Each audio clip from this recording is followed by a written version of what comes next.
இன்சொல் அமுது வழங்குபவர் மா. ஜெகத் கஸ்பார் அவர்கள். அன்பு இனிய நண்பர்களே, திருக்குறளை பற்றி பேச விரும்புகிறேன். உலகத்தில் இன்று 30க்கும் மேலான மொழிகளில் மொழிபெயர்க்கப்பட்டிருக்கக்கூடிய ஒரு அரும் சொத்து, உலகத்தினுடைய பொது சொத்து. ஏன் திருக்குறளை பற்றி நான் பேச விரும்புகிறேன் அப்படின்னா, ஒரு 1000 ஆண்டுகளுக்கு பிறகு இன்றைக்கு இருக்கக்கூடிய மத அமைப்புகளெல்லாம் இப்படியே நிச்சயமா இருக்காது. வரக்கூடிய தலைமுறை ஒரு சடங்கு சம்பிரதாயம் சரியா எல்லாம் பிடிக்கலன்னா அவங்க எல்லாத்துக்குமே அறிவுபூர்வமான விளக்கம் இன்னைக்கு கேட்குறாங்க.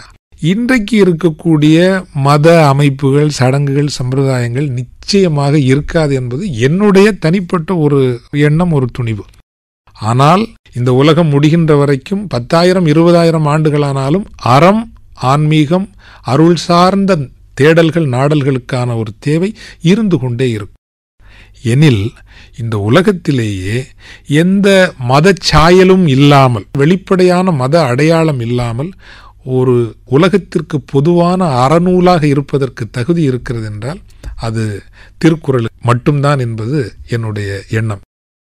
நான் ரொம்ப உயர்ந்த ஒரு குறளாக நினைத்துக் கொள்ளக்கூடிய ஒரு குறளை இந்த நிகழ்வினூடாக பதிவு செய்ய விரும்புகிறேன். என்ன அப்படின்னா, அறத்தில் சிறந்தது எது அப்படின்னு பார்த்தா, மதங்கள் எல்லாம் கூட அன்புதான் உயர்ந்த அறம் அப்படின்னு பதிவு செய்வாங்க. உண்மைதான், அன்பு மிக உயர்ந்த அறம். ஆனால் இந்த அன்பு கூட சில நேரங்களில் நம்ம எண்ணி பார்க்காமலேயே சுயநலம் சார்ந்ததாக இருக்க முடியும். ஒரு கணவன் மனைவிக்கு காட்டுகிற அன்போ அல்லது பெற்றோர் பிள்ளைகளுக்கு காட்டுகிற அன்போ ஏதோ ஒரு சன்னலாக ஒரு எதிர்பார்ப்பு நிறைந்த அல்லது என்னுடைய கடமையை செய்கிறேன் இப்படி சார்ந்த ஒரு அறமாக இருக்க முடியும். ஆனால் வள்ளுவர் ஒரு இடத்துல சொல்லுவார். என்ன சொல்லுவாருன்னா, மனத்துக்கண் மாசு இலன் ஆதல் அனைத்து அரண் ஆகுல நீர பிற.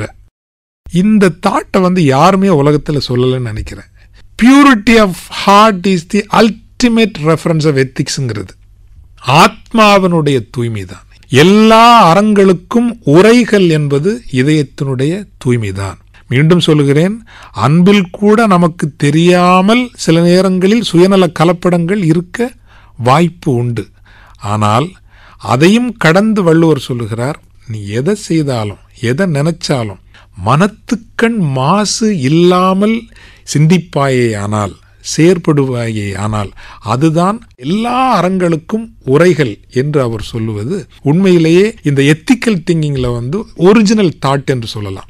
இதே சுத்தமா இருக்கணும் அப்படின்னு எல்லா மதங்களும் சொல்லியிருக்குது, எல்லா சிஸ்டம்ஸும் சொல்லியிருக்கு.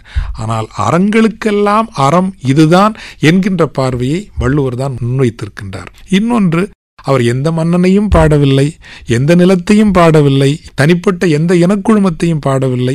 மானுடத்தை மட்டுமே ஒரு பொருளாக கொண்டு பாடிய ஒரு கவிஞர், ஒழுக்க எழுத்தாளர், அற எழுத்தாளர் என்றால் வள்ளுவர் தான். உண்மையில் நம்முடைய திருவள்ளுவம் இந்த உலகத்தினுடைய ஒரு பொது அற நெறியாக மாறுவதற்கு எல்லா தகுதிகளையும் உள்ளடக்கியது. நன்றி. இன்சொல் அமுது வழங்கியவர் மா.